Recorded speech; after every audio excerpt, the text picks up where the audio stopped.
Tras días de especulación sobre si el presidente Petro buscaría establecer la consulta popular por decreto, en lugar de que el Senado apruebe un nuevo proyecto, el mandatario confirmó en alocución televisada que emprenderá este camino y que le entrega a la Corte Constitucional el poder para darle curso, lo que significaría saltarse por completo el concepto del Senado. Este llamado parece contar con todo el respaldo del progresismo, pero también encuentra múltiples detractores que consideran que esta propuesta no tiene futuro y sí está gastando tiempo y dinero en los colombianos justo en semanas antes de que comience la contienda electoral por la presidencia en el 2026. Algunos califican la decisión como dictatorial, aunque aún no es una propuesta formal radicada para su proceso. ¿Qué busca el presidente Gustavo Petro con esta movida? Además, en otras noticias, el anuncio de la Fiscalía de que imputará 2 delitos al exministro de Hacienda Ricardo Bonilla por su presunta participación en el escándalo de corrupción de la UNGRD. Hoy es miércoles 4 de junio. Mi nombre es Carlos Solano y este es el Café de hoy del Tiempo. El Tiempo es un medio aliado de The Trust Project. Durante este martes se conocieron 2 noticias que están relacionadas con funcionarios del gobierno, exfuncionarios también del gobierno Petro, que tenían cargos muy importantes, en este caso el exministro de Hacienda Ricardo Bonilla, pero también hubo noticias sobre Ricardo Roa, el presidente de Ecopetrol, a quien le hemos dedicado ya varios episodios de la investigación, de la unidad investigativa, pero este martes es noticia que la Fiscalía de Luz Adriana Camargo va a imputar 2 delitos al exministro de Hacienda Ricardo Bonilla relacionados con el escándalo de la Unidad Nacional de Gestión de Riesgo de Desastres. Estamos con Carlos López de la redacción Justicia del Tiempo para entender este anuncio, el anuncio alrededor del exministro Ricardo Bonilla, quien estaba ahí desde hace tiempo flotante, pero ahora ya se conoce una noticia en firme. Bienvenido, Carlos. Hola Carlos, un saludo a todas las personas que nos siguen en esta nueva edición del podcast del Tiempo. Tal como usted lo dice, la Fiscalía ha solicitado, por lo menos ha anticipado más que solicitado, que va a imputar al exministro Ricardo Bonilla, quien fue una de las personas más cercanas al presidente Gustavo Petro durante su paso por el Ejecutivo, una imputación de cargos por los delitos de tráfico de influencias e interés indebido en la celebración de contratos. Recordemos que el saqueo a la unidad de gestión del riesgo está dividido en varios capítulos, y el capítulo que tiene que ver con el exministro Bonilla es el de el supuesto direccionamiento irregular de contratos o de proyectos, si se quiere, de la unidad de gestión del riesgo a congresistas de las comisiones económicas a cambio de que ellos, beneficiados con esos proyectos, votaran a favor tanto cupos indicativos como también las iniciativas gubernamentales que tenía el Ejecutivo en el Congreso. Era un llamado de imputación que se venía a venir por lo que ha venido haciendo como esa fila y ese listado de imputados de la Fiscalía, en el que comenzó con Olmedo, Schneider, luego pasó a Sandro Ortiz, luego pasó a Carlos Ramón González. Está pendiente la de César Manrique justamente, y ahora pues ya anticipan que va a ser Ricardo Bonilla. De acuerdo, Carlos, según las hipótesis, ¿cuál es el nivel de involucramiento o qué papel habría jugado, según esta hipótesis, el ministro de Hacienda? Claro, recordemos que a finales de 2023, en esa recta final del año, el gobierno estaba muy interesado que le aprobaran los cupos indicativos en las comisiones económicas del Congreso. Y allí es que habría entrado a jugar un papel fundamental el exministro Bonilla al acelerar o al tramitar irregularmente nuevos proyectos que querían tener en sus manos algunos congresistas como Juan Pablo Gallo, como Karen Manrique, como Wadid Mansur. Los habrían repartido a ellos a través de sus ex asesores para que ellos dieran un voto positivo en los cupos indicativos favorables al Congreso.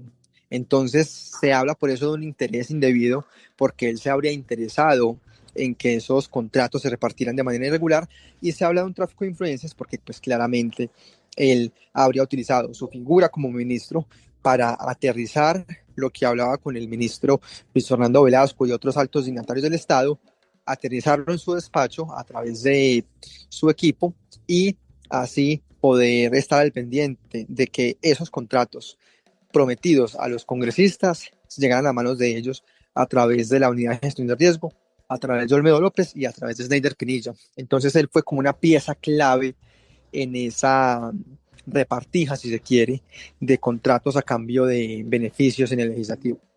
De acuerdo, ¿qué dice la defensa o qué ha dicho el exministro Bonilla durante este proceso con respecto a esos señalamientos?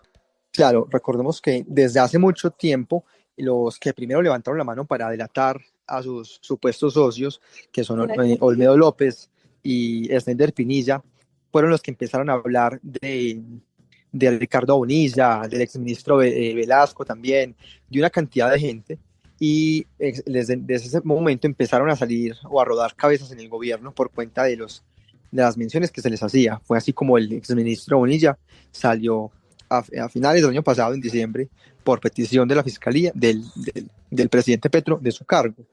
Luego de eso se estaba a la espera de qué pasaba, y la defensa del ministro encabezada de los penalistas Jorge Mario Gómez y Javier Torres siempre dijeron que querían ir a la fiscalía a que les dieran la oportunidad de dar una versión libre, si se quiere, de los hechos que a él le constaban. Eso nunca pasó, la fiscalía nunca los aceptó, según la hipótesis que tenemos.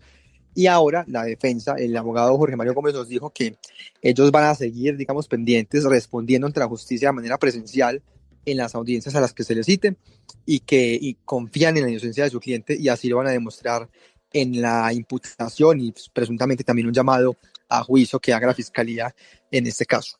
En ese sentido, ¿qué se visualiza que puede pasar? Porque, digamos, por ejemplo, en el caso de Carlos Ramón González, estamos todavía en un tire y afloje en el que, por ejemplo, este martes hubo una decisión acerca de no hacer una audiencia presencial, lo cual significa para diferentes partes del proceso pues una dificultad en continuar el proceso como lo están llevando, pero tenemos ya a Olmedo López y a Snyder Pinilla ya básicamente casi que en el punto final del proceso. ¿Qué se espera que pase y que continúe en este caso con el exministro y, por qué no, con los otros exministros también, con Velasco? Claro, sí, justamente quería hacerle referencia a eso a las personas que nos están escuchando, porque lo que dijo la fiscal María Cristina Patiño es que la audiencia de imputación se va a solicitar en contra de Ricardo Bonilla una vez se legalice el principio de oportunidad o beneficio judicial que se le va a entregar a quien será la principal testigo en su contra, que es la ex asesora María Alejandra Benavides. Esa petición para que se revise el beneficio a darle a ella se hará a finales de esta semana, por lo que se prevé que por ahí en un mes sea la imputación, o por lo menos se conozca del llamado oficial a imputación de cargos en contra de Bonilla. O sea que no va a ser una decisión inmediata, que en 8 días vayamos a ver ya al exministro Bonilla respondiendo en un estrado judicial, sino que tendrá que primero solucionarse el beneficio que se le va a la asesora Benavides, para después pasar a hablar ahora sí de una citación formal a imputación. Lo que ha insistido su defensa, como usted lo dice, ya tenemos el antecedente de Carlos Ramón González, que está por fuera del país. Lo que ha dicho la defensa de Bonilla es que ellos van a acatar las decisiones y los llamados que se le hagan desde la justicia, y que asistirán a ellos incluso presencial si así se requiere, por lo que se da a entender desde ya que es una situación muy distinta la que vive Carlos Ramón con su equipo de defensa a la que vive Bonilla, que al parecer está dispuesto a asistir al llamado que se le haga, y si se quiere también de manera presencial, como nos lo indicaron sus abogados. Y por eso voy a decretar la consulta popular. La Corte Constitucional decidirá, indudablemente. Puede o no decidir, de acuerdo a las normas existentes. ¿Por qué decreto la consulta popular? Porque jamás hubo un concepto favorable en el Senado de la República. Hicieron trampa. Este martes, en su alocución presidencial, el presidente Gustavo Petro ratificó algo que venían rondando, que estaba ya medianamente cantado, pese a las advertencias de múltiples sectores de que esto puede no tener futuro. De hecho, una columna del Tiempo lo llamaba un globo más en medio de todas las propuestas que el presidente lanza, y que auspiciadas por voces, como por ejemplo ya hablaremos, la del abogado Montealegre, en una columna de opinión que señalaba una serie de argumentos, lo que ha dicho Armando Benedetti, el ministro del Interior. En fin, hay un montón de voces que buscan respaldar la idea de que el presidente puede presentar por decreto, y así lo dijo, que va a presentar por decreto la consulta popular. Por eso estamos con John Torres, editor de Mesa Central del Tiempo, y quien ha estado muy pendiente de lo que ha significado esta movida del presidente Gustavo Petro. John, bienvenido. Hola Carlos y a todos un gran saludo.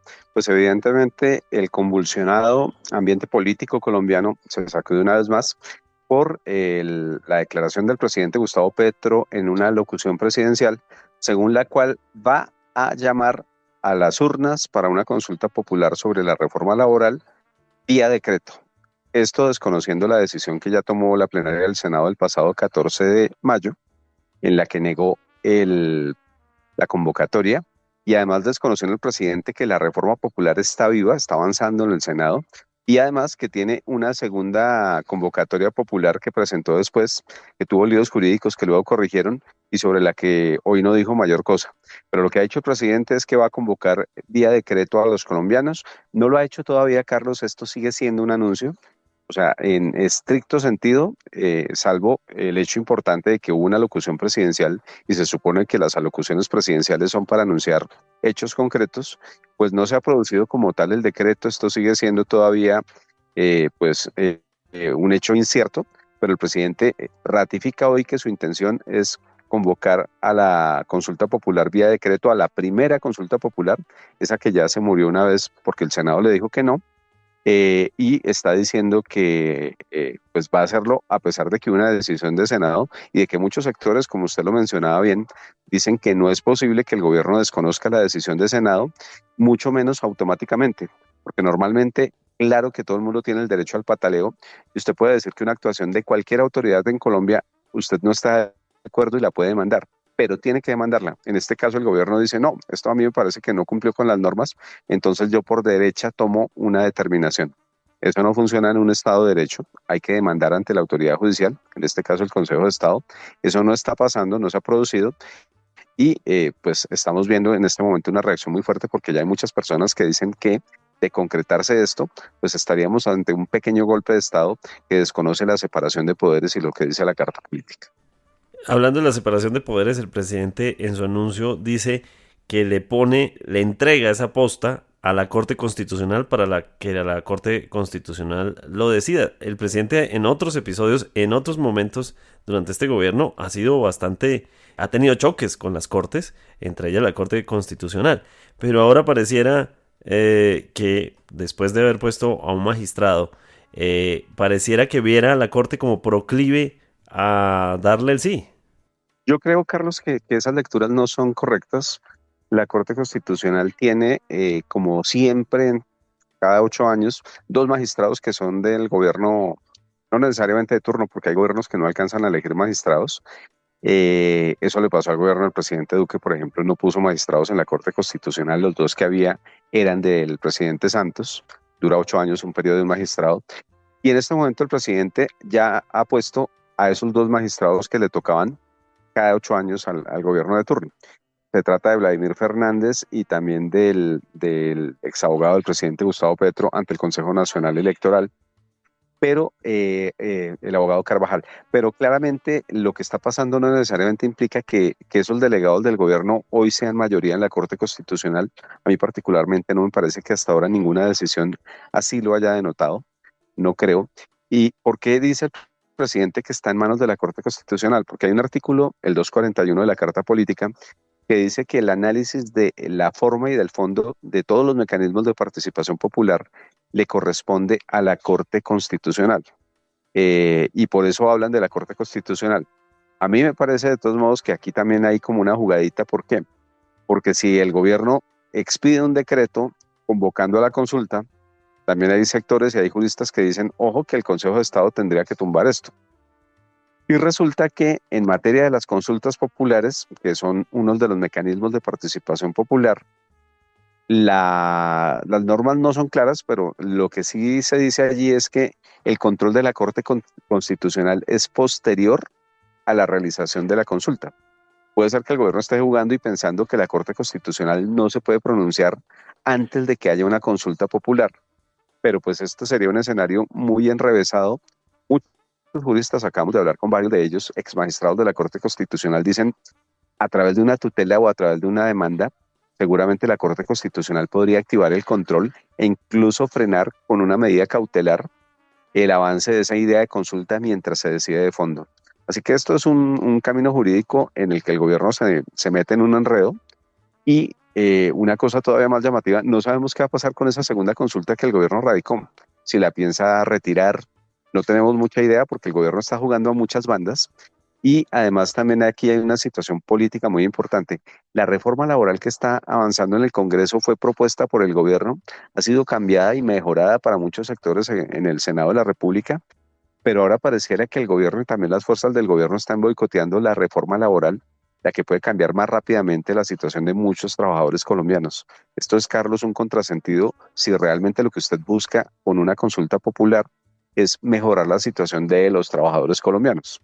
Y esto alimenta también a aquellos sectores que dicen, ojo, que lo que el gobierno buscaba con la consulta popular es tener una plata para gastar en el año previo a las elecciones y poder hacer campaña con este tema.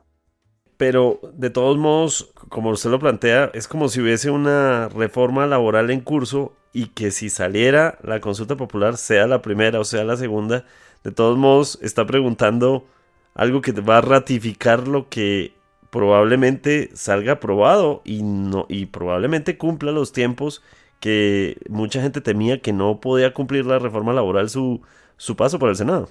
No, es parte de lo absurdo de la situación, porque imagínense que una consulta popular, a diferencia de un referendo, lo que implica es que los temas que se preguntan allí tienen que ser llevados al Congreso para que el Congreso decida sobre esos temas. En un referendo le preguntan a la gente cosas concretas. ¿Usted quiere que las horas extras empiecen desde las 6 de la tarde? Y eso ya se convierte en ley automáticamente en un referendo. Pero eso tiene unos mecanismos de convocatoria mucho más exigentes, por eso el gobierno busca una consulta popular. La consulta popular, en caso de ser aprobada, y este escenario también es muy difícil, Carlos, porque requiere la participación de 13.800.000 colombianos. Recuerden ustedes que en el año 2019 hubo una consulta contra la corrupción. ¿Qué tema nos convoca a los colombianos más que la lucha contra la corrupción? Y esa consulta se quemó, literalmente no alcanzó a imperar, que le faltaron votos, no participó la cantidad de gente que se requería, llegó a 11 millones y medio y necesitaba 12 millones de votos largos y no se alcanzó. Y en esta consulta el escenario es muy parecido. Y además, si logran reunir la cantidad de gente que quieren sacar a votar, 13.600.000 personas, más o menos 800.000, la mitad más uno de esos votantes debería votar por el sí. O sea que la aprobación de esto es muy difícil. Pero además, si estos triunfos, si estos puntos llegan a ser aprobados por los colombianos, ¿qué es lo que pasa? Que van al Congreso y el Congreso tiene que hacer proyectos de ley como los que está haciendo para hablar de estos temas.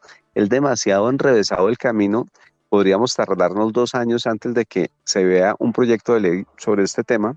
Bueno, en este momento el Senado de la República está a punto de aprobar la reforma que tiene en muy buena medida mucho de lo que el gobierno planteó en un primer momento y que incluyó en la consulta. Por eso es que es tan, de alguna manera, tan inentendible, salvo que se busque un tema electoral, que el gobierno insista en una consulta popular que le costaría al país 750.000 millones de pesos, en un momento además en el que no hay plata para la salud y muchas más cosas, y que además sería en un año preelectoral. Por eso mucha gente mira con sospecha esta consulta y también por eso tal vez la explicación de que el gobierno insista con patas y manos para la realización de este mecanismo y este llamado a las urnas.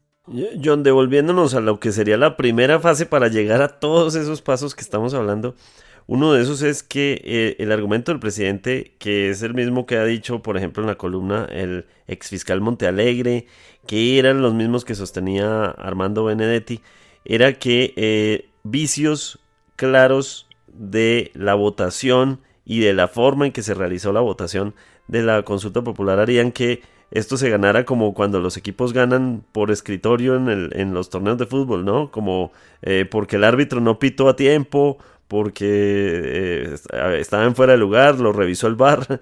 Es decir, pareciera que se estuvieran colgando de argumentos como, por ejemplo, insistir en que el senador Díaz sí votó sí y cuando el señor ha dicho muchas veces que votó no. Es decir, ¿esto tiene algún futuro? Porque insisten en 3 puntos muy específicos de cómo eso salió mal. Claro, pero usted hace un símil de un partido de fútbol. Resulta que cuando alguien discute el resultado de un partido de fútbol, no decide el equipo que está peleando por ese resultado, sino que acude a un árbitro. Y en el caso de los estados, el árbitro es un juez, el Poder Judicial, y el juez es el Consejo de Estado. Si el gobierno tiene esa percepción, lo que debió haber hecho es una demanda ante el Consejo de Estado y que el Consejo de Estado decidiera si, como lo dice el gobierno, hubo una decisión ilegal, nula del Senado o si no la hubo. Y resulta que el gobierno se está saltando ni más ni menos que pasar ante el Poder Judicial para decir algo que a él no le toca decidir. O sea, si consideraba que esa votación no fue legítima, lo que tendría que haber hecho era demandar ante la autoridad respectiva. Pero precisamente para eso existe la separación de poderes. Esa decisión no le toca al gobierno. Lo que hizo el presidente Gustavo Petro, con unas tesis bastante enrevesadas, discutibles, del señor Montealegre, es que lo podría hacer automáticamente, pero resulta que eso es muy atacable jurídicamente. Ese decreto seguramente no soportaría el examen ni en la Corte Constitucional ni en el Consejo de Estado.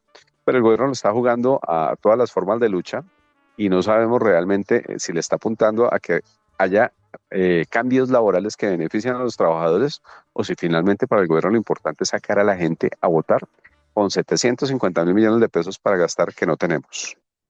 En un momento absolutamente previo, estamos a días ya de a empezar a hablar de elecciones. Ya hay candidatos que están inscribiéndose por firmas. Ocurrió en esta misma jornada. Es decir, esa consulta popular ocurriría en el momento, podría decirse, el peor y a la vez el mejor momento para quien esté buscando mover votos, ¿no? ¿No? Y es una situación muy complicada. En el año 2019, Claudia López, que hoy es candidata, se escribió precisamente hoy por firmas. Lo que está haciendo es, anunció su candidatura y va a salir a buscar firmas mejor. Promovió la consulta contra la corrupción. Y en aquel momento, la decisión del Congreso y del país todo que la apoyaba la búsqueda de este mecanismo de lucha contra la corrupción fue, perfecto, hagamos una consulta, pero no en época electoral. Si el gobierno realmente está interesado en esto y en no sacarle un provecho político, pues lo que tal vez debería decir es, listo, hagamos la consulta, pero no después de elecciones. Pero claramente esa no es la intención y están apuntando a montarse en una campaña política con parlamentarios, eventualmente con precandidatos presidenciales, vendiendo unos temas que son fáciles de vender, Carlos, porque ¿quién no quiere que le paguen más por su trabajo? ¿Quién no quiere que haya más permisos para, en algunos casos? Eso es muy importante, muy deseable. Por supuesto que eso todos lo querríamos. Mucha gente también no querría pagar impuestos, pero resulta que hay que pagar impuestos.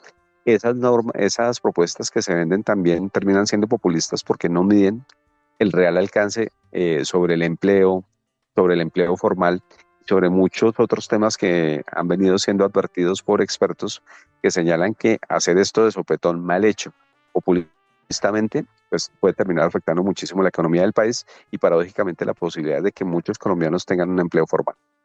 John, tal vez nos alejamos un poquito del tema, pero ha habido polémica porque al mismo tiempo que estamos hablando de lo que costaría la consulta popular, el Centro Democrático también ha estado buscando por su lado hacer un referendo con unos temas muy específicos, pero llama la atención que podría costar el mecanismo lo mismo que costaría una consulta popular.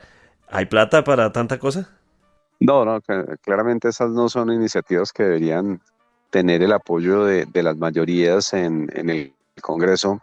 Son propuestas que sin duda tienen un fin electoral, pero pues el gobierno ha abierto esa puerta y seguramente algunos sectores buscando provechos políticos, pues, y de mala manera, la verdad, no pensando en la conveniencia del país, pues puede que pretendan copiar esos ejemplos. Ojalá no pase, porque claramente lo que necesita el país en este momento es concentrarse en temas fundamentales, claves como la seguridad, temas como la economía, el empleo mismo, y no seguir ahondando esas disputas políticas que desafortunadamente le cuestan al país mucho en dinero, pero también le están costando mucho en institucionalidad.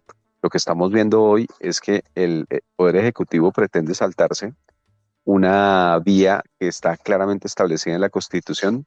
Si usted no comparte una decisión administrativa, tiene que demandarla ante el Consejo de Estado, y el gobierno está pretendiendo brincarse ese paso y además está pretendiendo desconocer una decisión que hasta este momento tiene plena legitimidad. Eso no debe pasar en Colombia.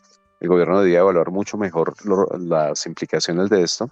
Y al final, como le digo, tanto el gobierno como las otras fuerzas, también la oposición, tienen que pensar en que no solamente de política vive este país, que necesita decisiones responsables de lado y lado, pero sobre todo de quienes están en la cabeza del gobierno. Y finalmente, John, sabiendo que esto no es del resorte de lo que estamos hablando, pero el presidente insiste desde el fin de semana, ha insistido en un plan de atentado en su contra, en estos lanzacohetes que fueron encontrados. Hizo referencias, durante esta alocución hizo referencias a esos aparatos con los que pretendían, dice él, atentar contra su vida y la de su esquema de seguridad. Pero algo que llama mucho la atención y que hablaremos seguramente en otro episodio futuro del Café de hoy es las referencias a la DIPOL y a cómo la policía no habría hecho lo que tenía que hacer con las investigaciones, desconfía de los resultados de los reportes. ¿En qué situación queda ahí la policía? Esto como introducción a un próximo episodio del Café de hoy. ¿En qué posición está la policía? No, claramente es pues son informaciones sorprendentes viniendo de quien viene, que es el jefe de la policía, pero pues también le dio palo a la fiscalía por lo mismo, porque no ha encontrado evidencias de que realmente haya un intento de acabar con la vida del presidente. Pero además hoy nos sorprendió con una tesis adicional, y es que él dice que supuestamente la extradición de Papá Pitufo está enredada porque sectores de derecha de Colombia y de Estados Unidos pretenden que se lo lleve la justicia de Estados Unidos para que enrede al presidente Petro con algún acto ilegal.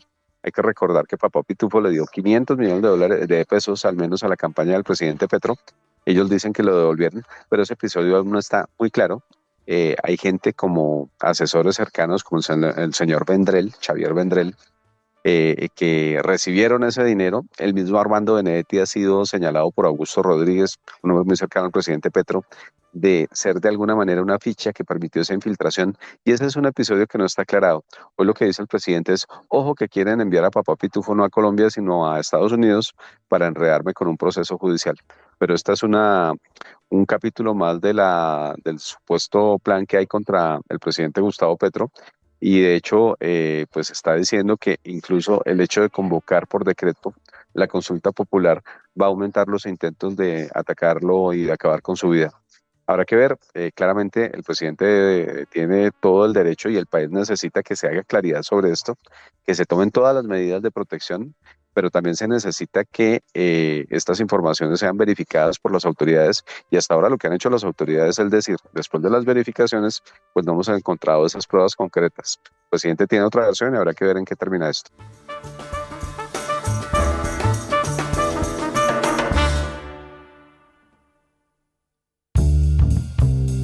Gracias por acompañarnos en el Café de hoy. Suscríbase en todas las plataformas de podcast y en el canal de YouTube de El Tiempo. Nos encuentran también en Instagram y en X como @podcasteltiempo.